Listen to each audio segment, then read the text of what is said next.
Good afternoon, everybody. Welcome to the October Wellness Webinar.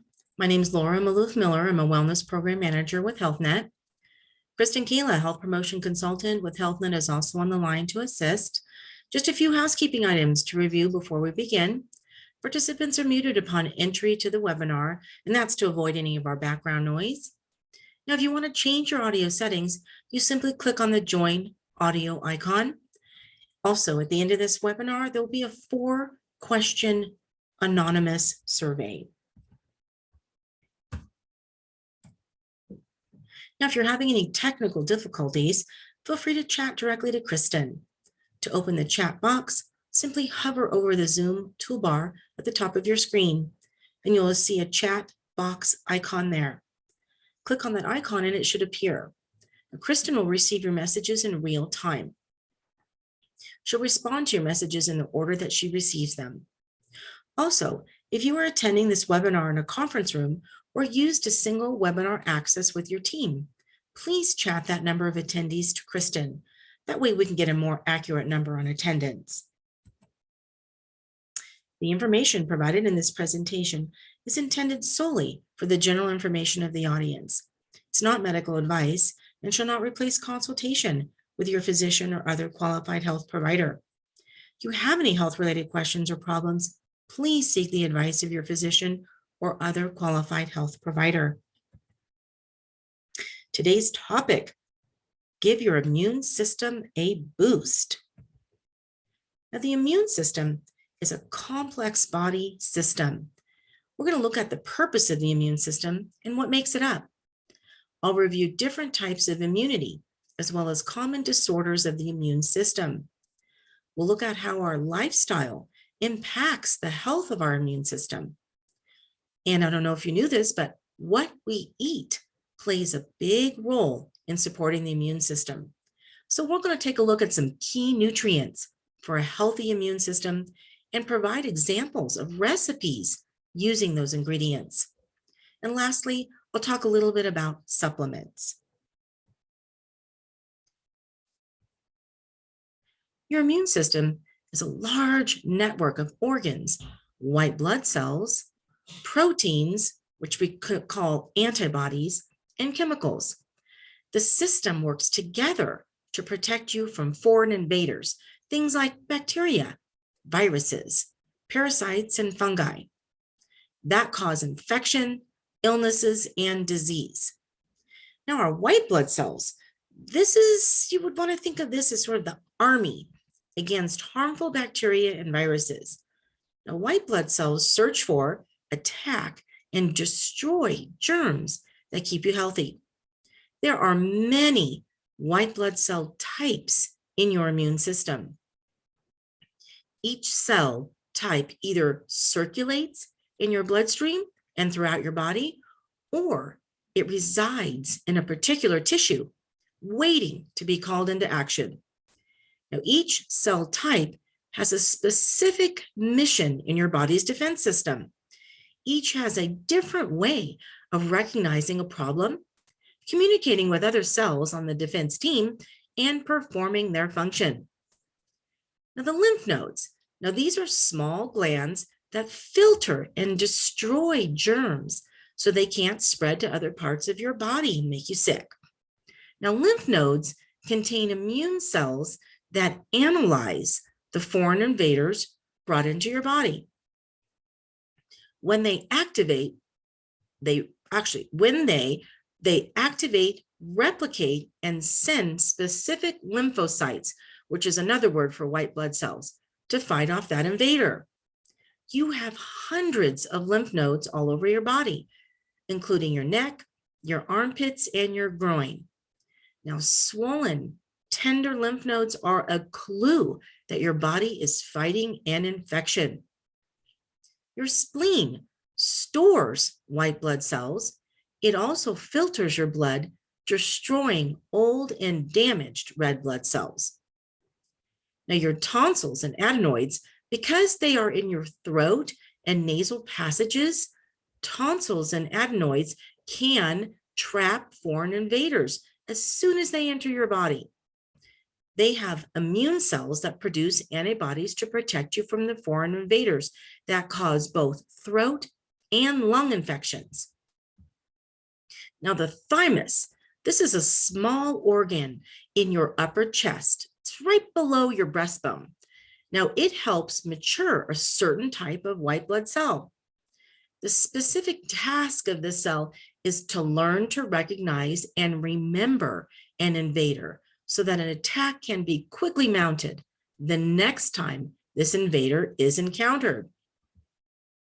Your bone marrow, the stem cells in the spongy center of your bones develop into red blood cells, plasma cells, and a variety of white blood cells and other types of immune cells.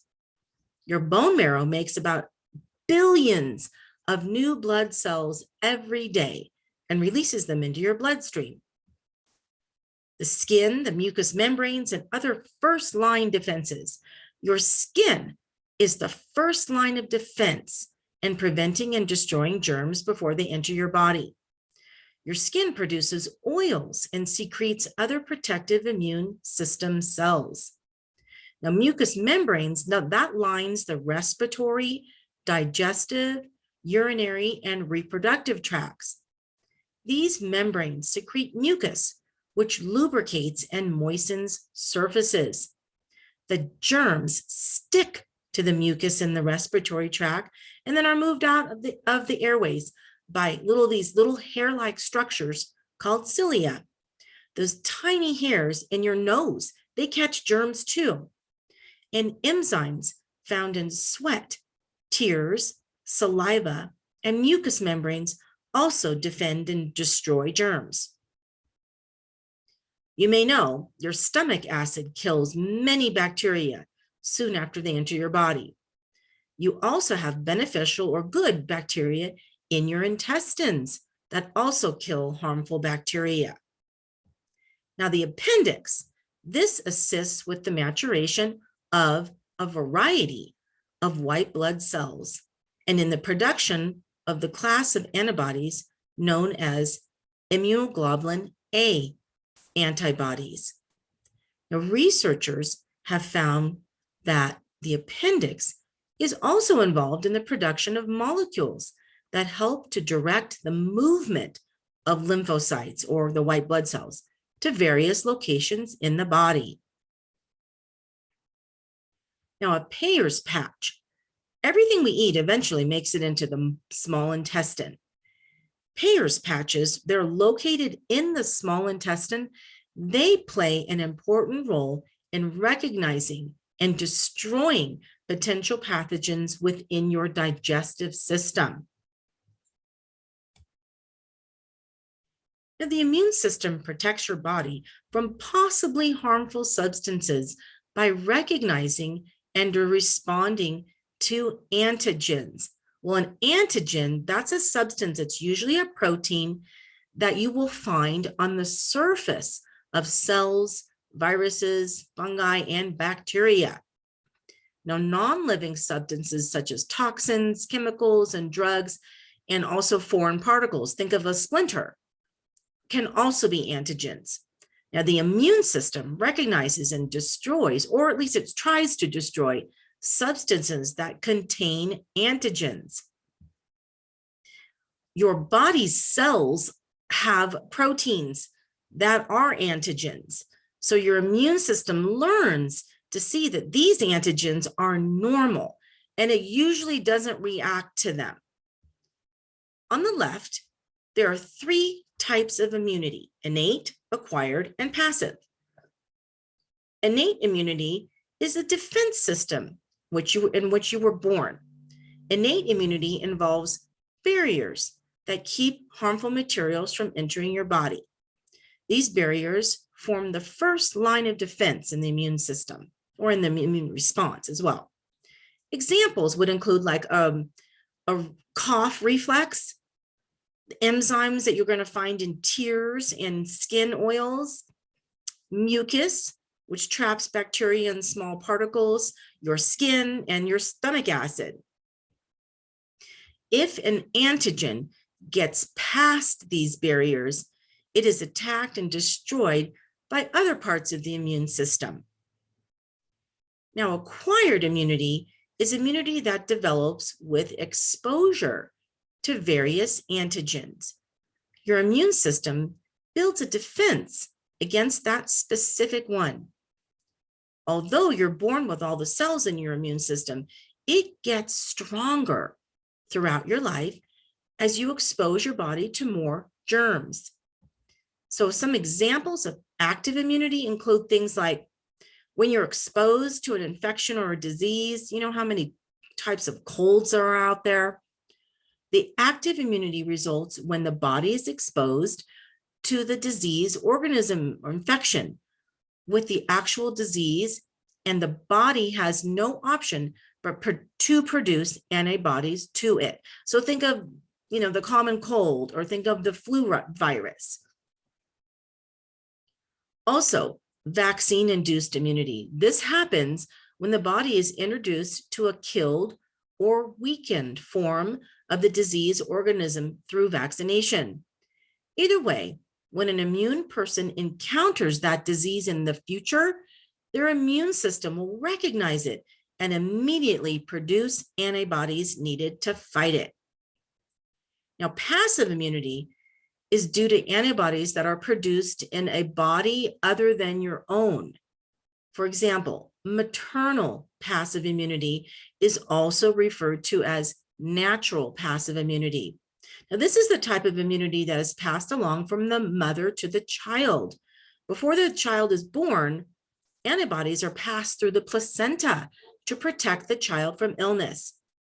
And after birth, the infant continues to receive passive immunity to disease from antibodies found in breast milk. Artificial passive immunity comes from injected antibodies created within a different person or an animal. Now, these antibody-containing preparations are called anti-serum. Let's take a look at some things that have a negative effect on the immune system. As we age, our internal organs may become less efficient. Immune-related organs like the thymus or the bone marrow produce fewer immune cells needed to fight off infections. Aging is sometimes associated with micronutrient deficiencies, which may worsen a declining immune function. Environmental toxins. Think of things like smoke or other particles contributing to air pollution.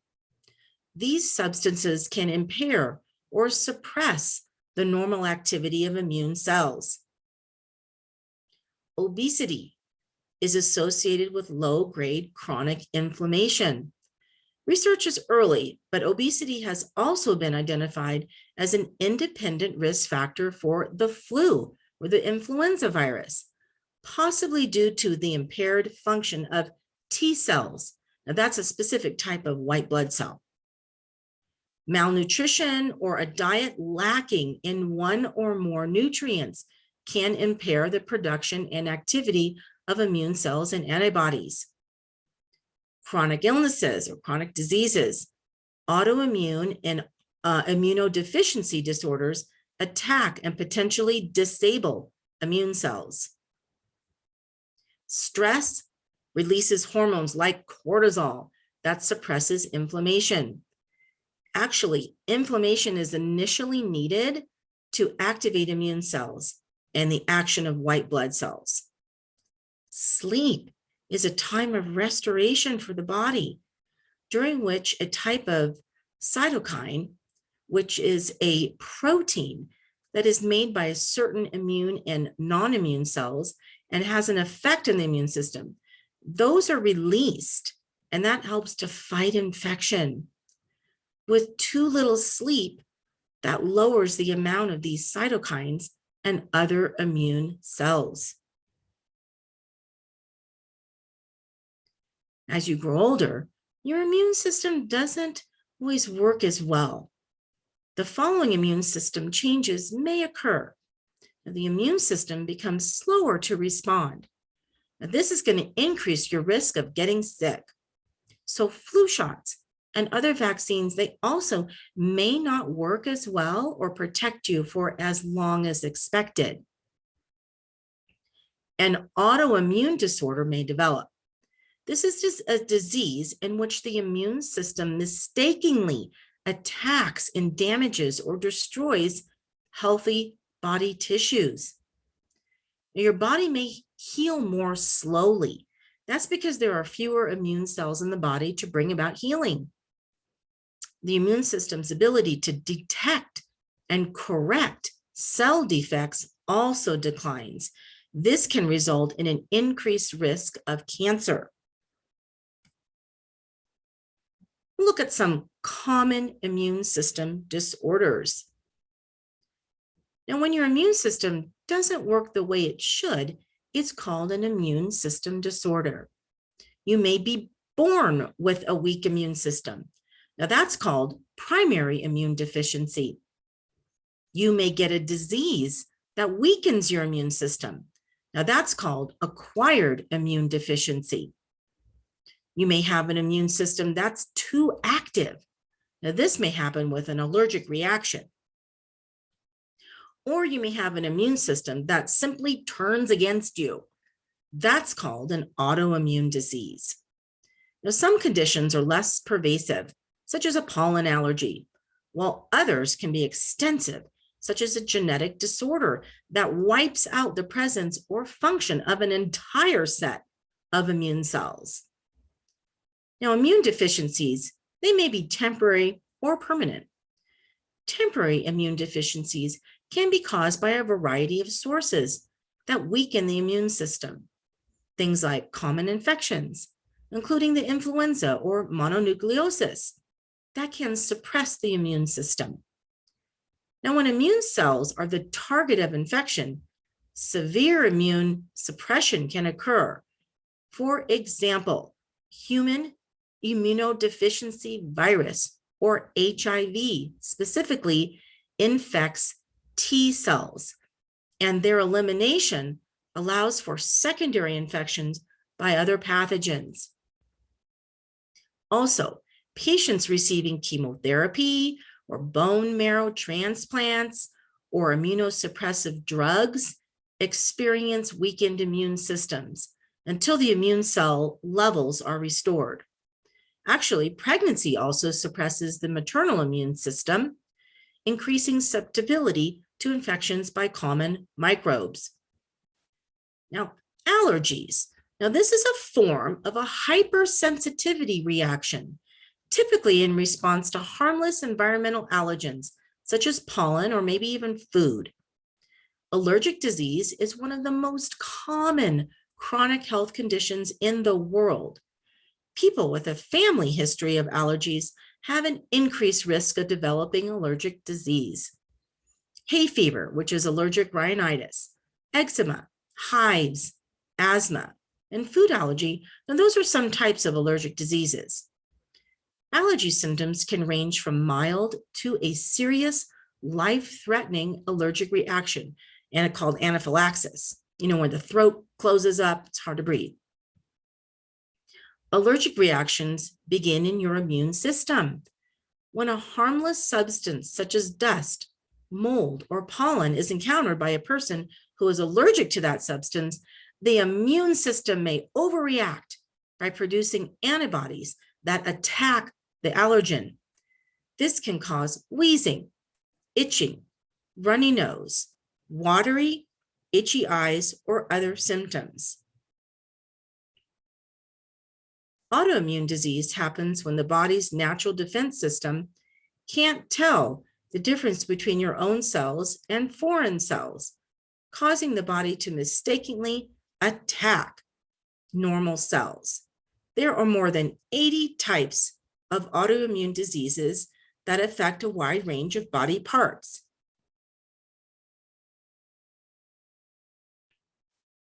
Rheumatoid arthritis is an example. That's the form of arthritis that attacks the joints. Psoriasis, that's a condition marked by thick, scaly patches of skin. Lupus is a disease that damages areas of the body that include joints, skin, and organs.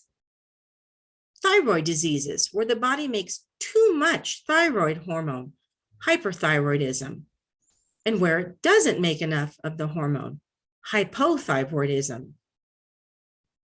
And diabetes type 1, a condition in which the immune system damages the insulin-producing cells in the pancreas. Now, some forms of cancer are directly caused by the uncontrolled growth of immune cells. Leukemia is a cancer caused by white blood cells. Lymphoma is a cancer caused by lymphocytes, which is another term for T cells. Melanoma is a cancer caused by plasma cells. Unrestricted growth of any of these types of cells causes cancer. In addition, an emerging concept is that cancer progression may partially result from the ability of cancer cells to avoid immune detection. The immune system can remove infectious pathogens and dangerous host cells like tumors. But cancer researchers are studying how the tumor microenvironment may allow cancer cells to go undetected by the immune cells. If you feel you're always sick or have symptoms that never seem to go away, you should visit with your doctor. Some symptoms could be signs of an autoimmune disease.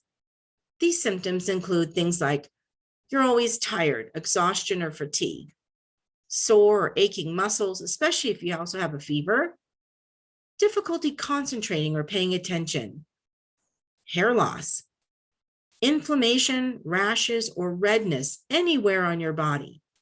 And also if your fingers or toes, if they tingle or if they are numb.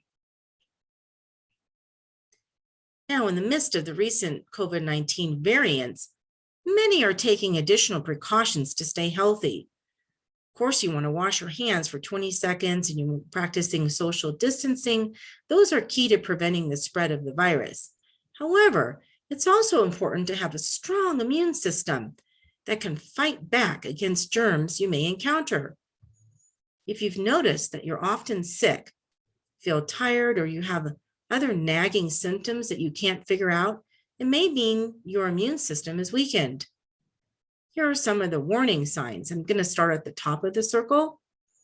If your stress level is super high, it's not a coincidence that you tend to get sick after a big project at work or following an emotional situation at home.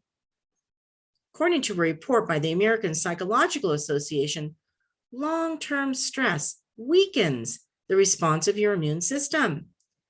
That's because stress decreases the body's lymphocytes, the white blood cells that fight off infection. And the lower your lymphocyte levels, the more you're at risk for viruses like the common cold. I know this to be true because one of my friends, she was so stressed out getting ready for her wedding.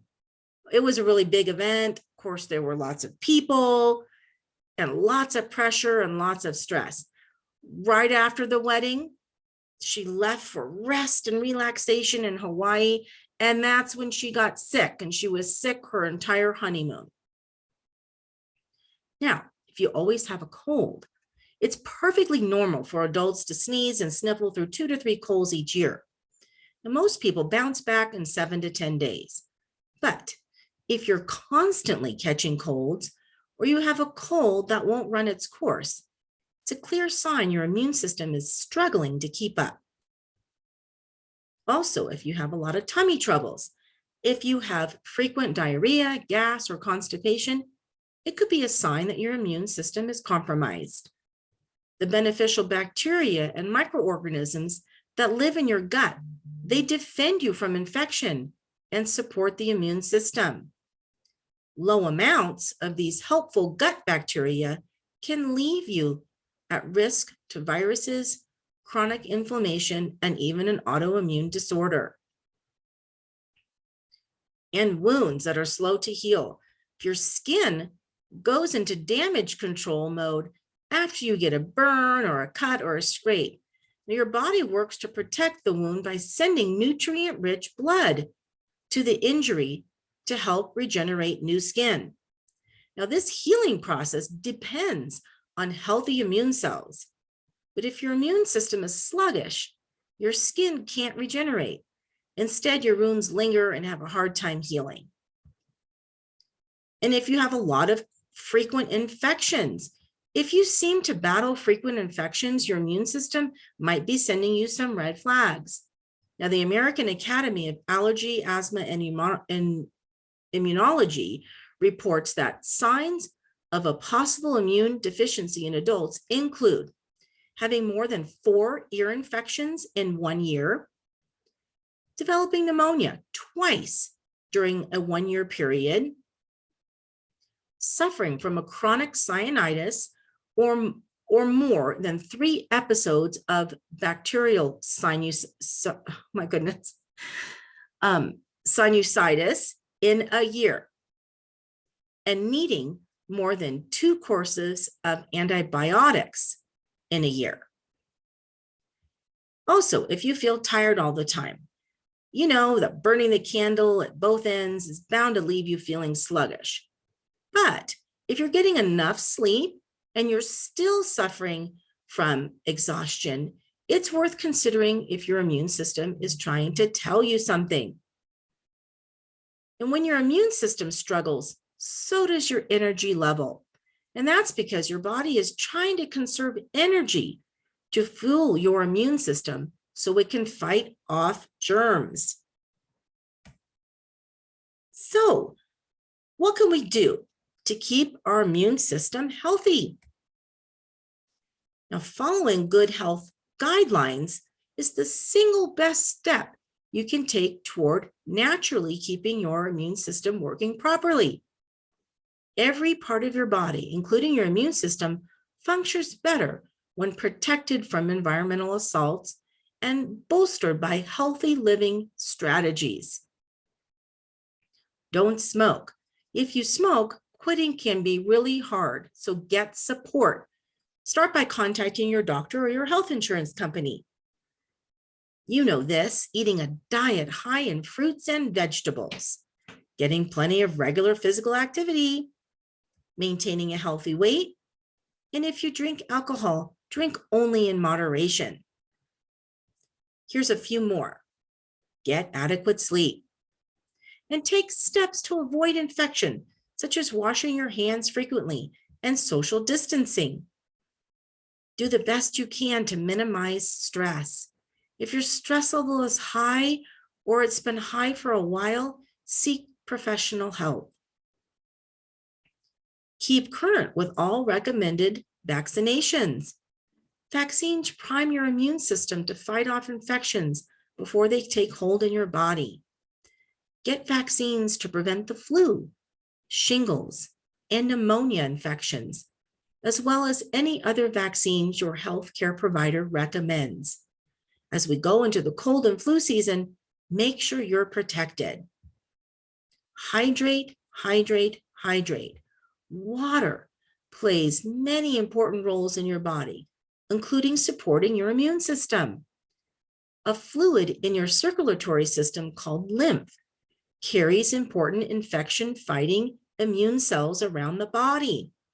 Now, this is largely made up of water, so being dehydrated slows down the movement of lymph, sometimes leading to an impaired immune system.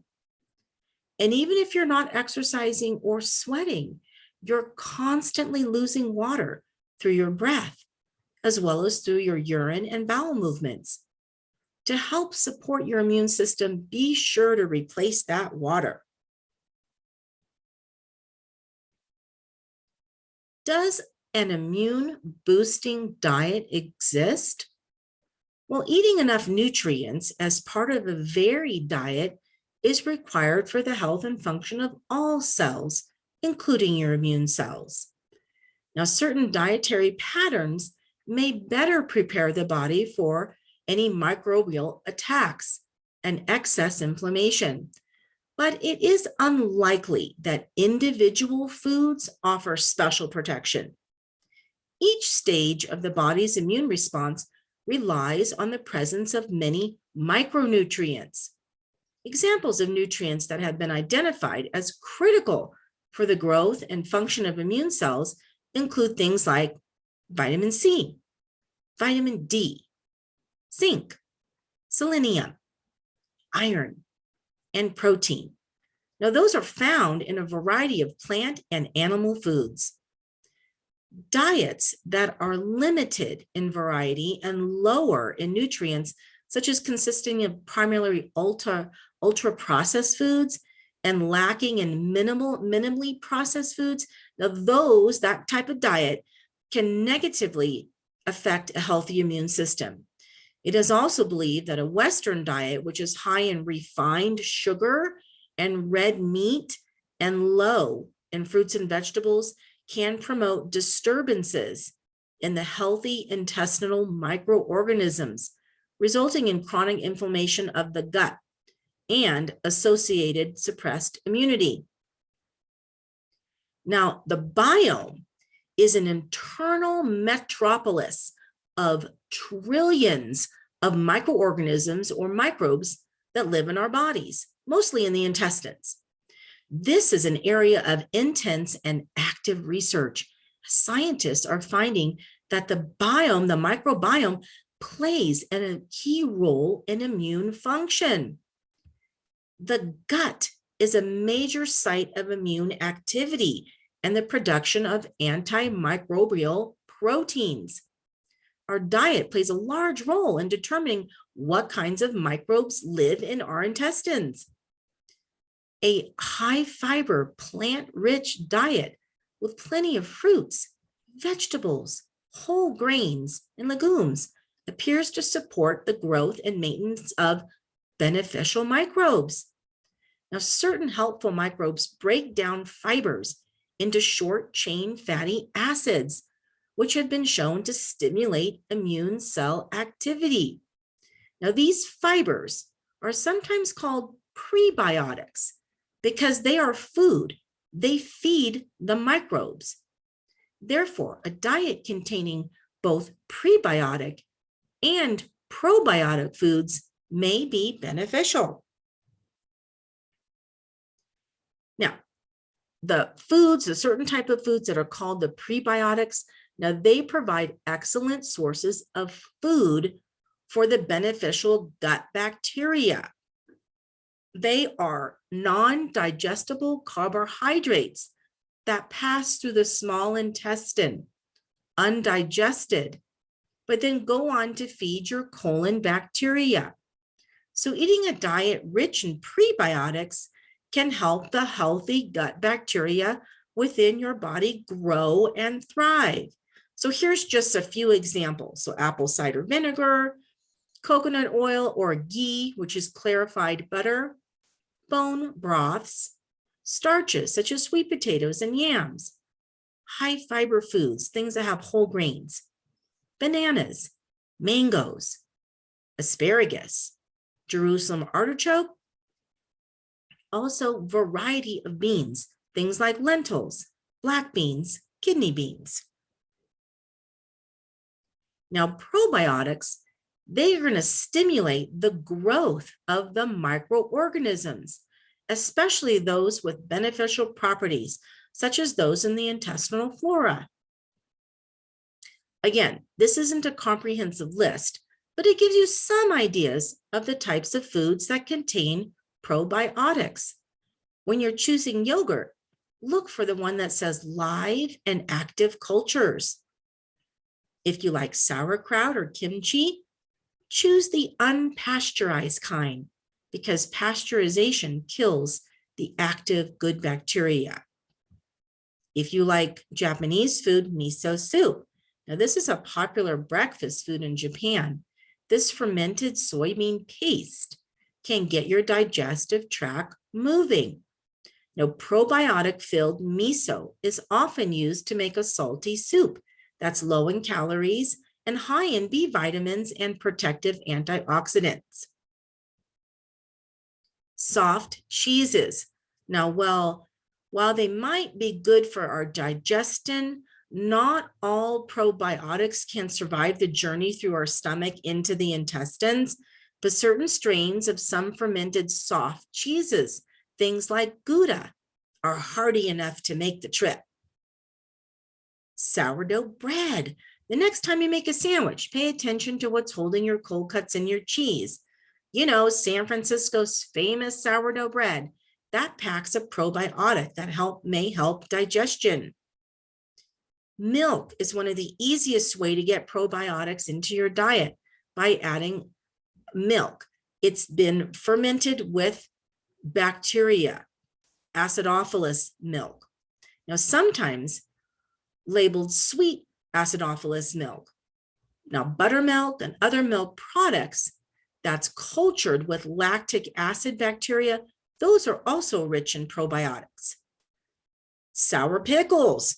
When you're looking for pickles for the probiotics, choose the naturally fermented kind where vinegar wasn't used in the pickling process.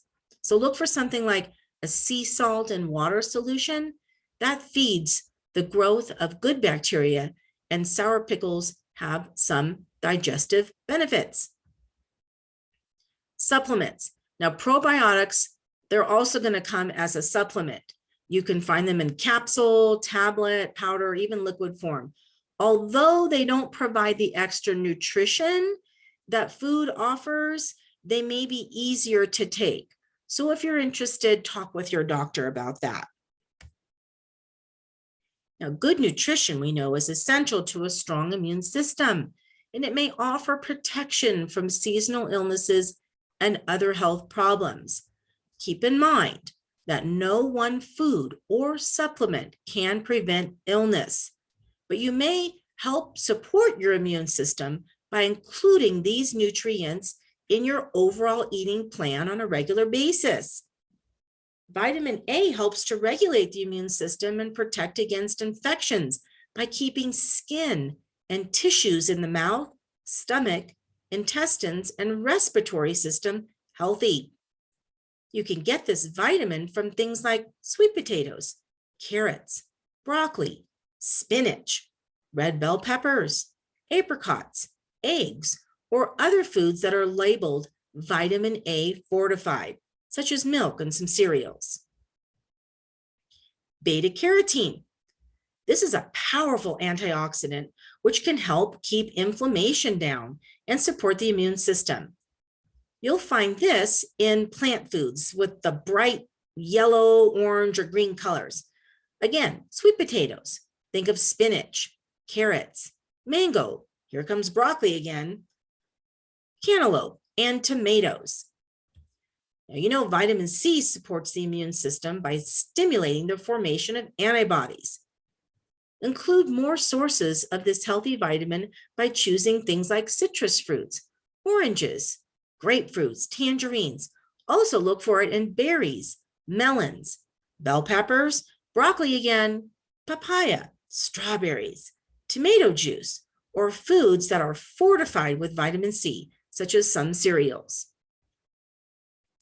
Vitamin D is a regulator of the immune system and can be found in fatty fish and eggs. Milk and 100% juices that are fortified with vitamin D also are sources of this important nutrient. Go out and get some sunshine. Vitamin D is the sunshine vitamin. If you can, get outside for 10 to 15 minutes a day. Vitamin E. Now, this works as an antioxidant and may support immune function. Include vitamin E in your diet with fortified cereals, sunflower seeds, almonds, vegetable oils, hazelnuts, and peanut butter. Zinc tends to be better absorbed from animal sources, such as beef and seafood, but also in vegetarian sources, such as wheat germ, beans, nuts, and tofu. Now, protein is going to come from both animal and plant-based sources. Protein plays a role in the body's immune system, especially for healing and recovery. Eat a variety of protein foods, including milk products, seafood, lean meat, poultry, eggs, beans, peas, lentils, yogurt, soy products, and unsalted nuts and seeds. Now, before we get to some of the recipes, let's look at some of the ingredients that help support a healthy immune system. Turmeric and ginger, now they contain compounds that have been tied to immune health. The research suggests that ginger may activate immune cells and have antibacterial properties, while also past studies have also indicated that it can help fight inflammation, which can play a role in cancer prevention. When eaten regularly, garlic may help prevent cold and flu and reduce the severity of cold and flu symptoms. Now, the Cleveland Clinic points to a compound found in garlic that is regarded as a nutrient that helps keep the immune system healthy. Not only does cinnamon taste good, but it may have properties that boost immune responses. Research in animals suggests that cinnamon has polyphenols. Those are plant compounds that fight inflammation and affect immune response. Spinach and other green leafy vegetables are rich in antioxidants, including vitamins A, C, E, and K, which fight off free radicals to keep us healthy and disease-free. They are also rich in magnesium, which has been shown to play a beneficial role in supporting a healthy immune system. Carrots and sweet potatoes, they're going to contain vitamin A, an important vitamin for immunity. Eating nuts in general may help decrease inflammation in the body. Choose healthy fats, specifically from omega-3 fatty acids, found in fatty fish like salmon, halibut, and sardines, which may help fight inflammation and allow your immune system to defend itself against invading antigens. Yogurt is another immune-boosting ingredient. The prebiotics found in onions play a role in keeping your gut healthy, which is the center of the immune system. Additionally, black beans may help keep your immune system strong, thanks to the B vitamin folate, which is involved in the production and maintenance of our body cells. So let's take a look at some recipes that contain the ingredients for a healthy immune system. All of you will receive a copy of these recipes in the email with the link to this recording. Here's the first one. So chicken parmesan. Now this recipe cooks the chicken by sauteing it in oil. Now you could prefer, if you want to, you could certainly bake it or broil it. The ingredients in this recipe include garlic, onion, tomatoes. I would serve this with whole wheat pasta and a dark green vegetable. Now the skillet Swiss steak contains onion, green bell pepper, tomatoes, and garlic. You may want to serve this with a mashed sweet potato and a vegetable like broccoli. The sweet and sour beef cabbage soup. Now this recipe includes bell pepper, onion, tomatoes, and green cabbage. You could also dice up a sweet potato and put it in the soup as well. And then you may want to serve it with a small sourdough roll. That would go great with this. Here's another set.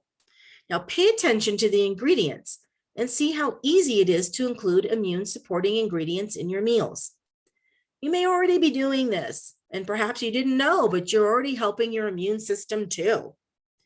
With the paprika shrimp, now this recipe includes green beans, garlic, shrimp, butter beans, and some red wine vinegar. You may substitute it with apple cider vinegar, and you may want to serve this with some brown rice. The baked sweet potato with black bean chili, this includes onion, red bell pepper, garlic, black beans, sweet potato, among other healthy ingredients and spices. You may want to serve this with a spinach salad or some other dark green vegetable. And the salmon tacos with mango salsa. So this combines salmon, which has those omega-3 fatty acids, with mango. red bell pepper, onion, and red cabbage. You may want to serve this with a side of black beans. And lastly, this is a chipotle tofu fajita wraps. Now, this contains immune supporting ingredients such as tofu, bell pepper, avocado, which we know is a healthy fat, and red onion. You could make this into a salad, or you could use a low carb or a high fiber tortilla. That would be great. The spiced lentils with brown rice. Now, this uses bell pepper, onion, carrots, garlic, cinnamon, and turmeric. And if you'll find the kale, garlic, and garam masala, which is cinnamon and other spices, those are all combined into the Indian spiced kale and chickpea recipe. Don't worry, you don't have to be fancy. Do things like having a serving of yogurt with the live and active cultures. Have that for breakfast or a snack. Sprinkle some cinnamon on the top. You can choose a green leafy vegetable as a salad, or you could saute your vegetables with garlic. You always change up your greens.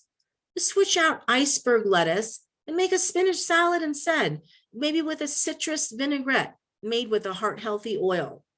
And the next time you order Japanese food, include some miso soup. Maybe you'll want to switch out a baked potato, a russet one, for a sweet potato. Now, when you walk into a store, you're going to find lots of bottles of pills and herbal preparations that claim to support immunity or otherwise boost the health of your immune system. Now, although some preparations have been found to alter some components of the immune function, thus far, there really isn't any evidence that they actually bolster immunity to the point where you are better protected against infection or disease. Demonstrating whether an herb, or actually any substance for that matter, can enhance immunity is highly complicated. Scientists don't know, for example, whether an herb that seems to raise the levels of antibodies in the blood, is that actually doing anything beneficial for overall immunity. Now, a deficiency of a single nutrient, that definitely can alter the body's immune response. So animal studies have found that deficiencies in zinc, selenium, iron, copper, folic acid, and vitamins like A, B6, C, D, and E, now that can alter immune responses. So these nutrients help the immune system in several ways, working as an antioxidant to protect healthy cells, supporting growth and activity of immune cells, and producing antibodies. But epidemiological studies find that those who are poorly nourished are greater at risk for bacterial, viral, and other infections. Now, eating a good quality diet can prevent deficiencies in these nutrients. However, there are certain populations and situations in which one cannot always eat a variety of nutritious foods, or who have increased nutrient needs. So in these cases, a vitamin and mineral supplement may help to fill the nutritional gaps. Studies have shown that vitamin supplementation can improve immune responses in these groups. People like low-income households, pregnant and lactating women, infants and toddlers, and the critically ill are examples of groups at high risk. And the elderly are particularly a high-risk group. Now, we learned earlier the immune response generally declines with increasing age as the number and quality of immune cells decreases. Excuse me. This causes a higher risk of poorer outcomes if the elderly develop chronic and acute diseases. In addition, about 1/3 of the elderly in industrialized countries have nutrient deficiencies.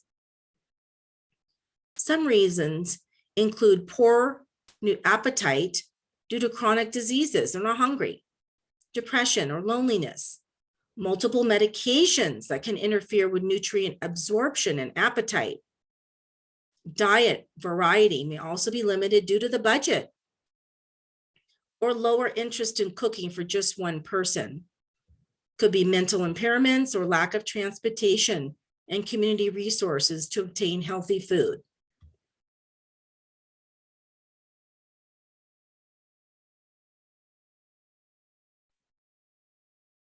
A general multivitamin or mineral supplement, providing the recommended daily allowances or RDA, now may be used in these cases, unless otherwise directed by one's physician.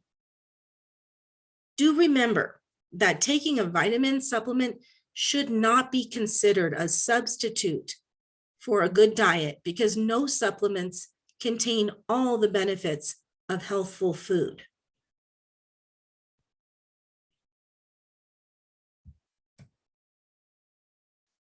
Now, several herbal supplements have been suggested to boost immune function. But what does research say? For echinacea, cell studies have shown that echinacea can destroy influenza viruses, but limited research in humans has been inconclusive in determining echinacea's effective components. Taking echinacea after catching a cold has not been shown to shorten the duration, but taking it while healthy may offer a small chance of protection from catching a cold. Garlic. The active ingredient in garlic is proposed to have antiviral and antimicrobial effects on the common cold. But high-quality clinical trials comparing garlic supplements to placebo are lacking.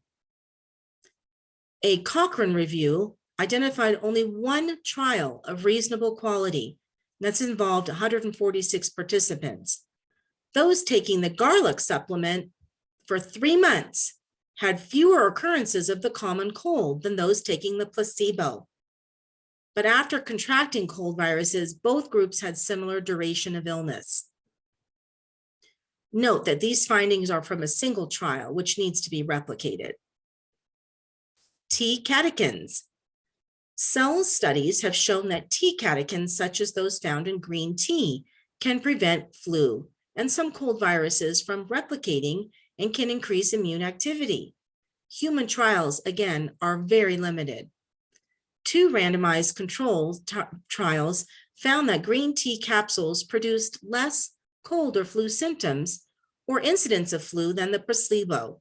However, both studies were funded or had author affiliations with the tea industry.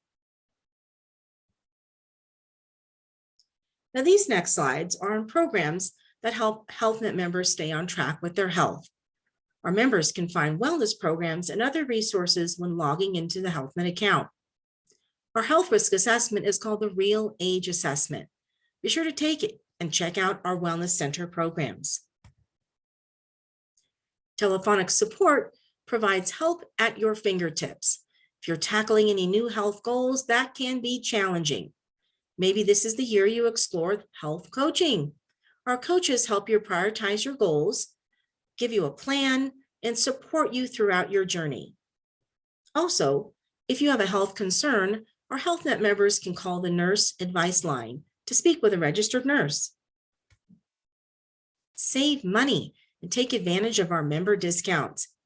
HealthNet members, you can receive discounts on Weight Watchers, chiropractic and acupuncture services, things like eye care, hearing aids, and our fitness club discounts. It could be famous too, I really don't know. And if you're not a HealthNet member, that's okay. Just check with your health plan to see if they offer similar programs, services, and discounts.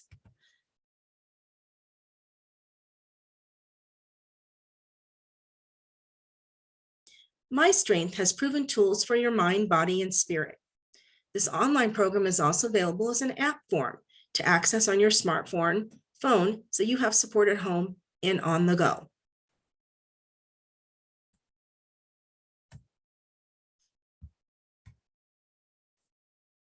HealthNet and unHealthNet members can find help. This is a social services resource and referral platform used to identify local resources. It's a nationwide database of free and reduced cost direct services. Now, HealthNet offers a variety of online health challenges through our wellness platform. The November monthly wellness challenges are open to everyone, and they include Fall Fresh Start. This is when you're tracking daily habits, and Walk for Wellness. That's a steps challenge. Both of those are 90-day challenges which started in September. However, you are welcome to join at any time. For November, we have the following health challenges: Rest and Recharge. That's a tracking sleep challenge. Self-Care 101, carving out a little time for yourself each day and tracking your stress level.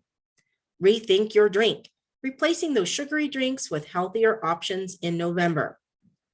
For HealthNet members specifically, as we approach the holidays, we have Give Thanks Challenge. This is a practice and attitude of gratitude challenge. Reflect on at least one thing, big or small, that you are grateful for each day. You can write it down in a journal, say it out loud, or sit in quiet reflection during this 30-day challenge. Please mark your calendar and join us for our next wellness webinar in November. We'll be covering the basics of diabetes, presented by our partner, John Muir Health.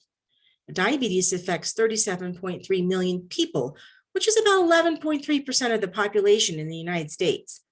This class will cover a disease of diabetes and diabetes care, such as what is diabetes, prevention strategies, signs and symptoms, the goals of diabetes control with lifestyle, medications, and monitoring. This class will be taught by a certified diabetes care and education specialist.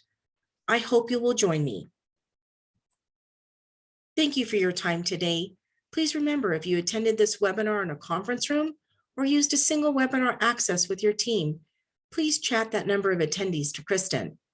Now, everyone who registered for this webinar will receive a link to the recording along with a copy of the recipes I covered today. Thank you so much. You may now exit the webinar.